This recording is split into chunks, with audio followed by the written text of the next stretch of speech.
আসসালামু আলাইকুম গাইস, কি অবস্থা? সবাই ভালো আছেন? আলহামদুলিল্লাহ ভালো আছি। আজকে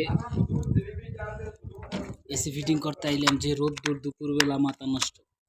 ঠিক আছে,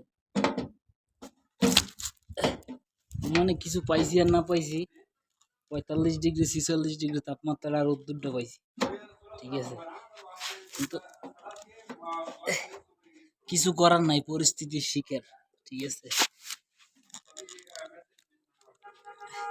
বাচ্চা থাকলে কাম করতে হইব, কিছু করার নাই। এখন রোদ্দুর খাইতে খাইতে সহ্য হয়ে গেছি আমরা।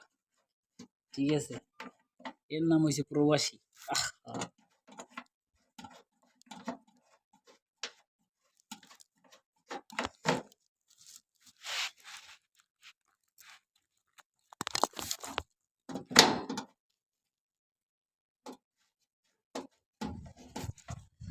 জীবন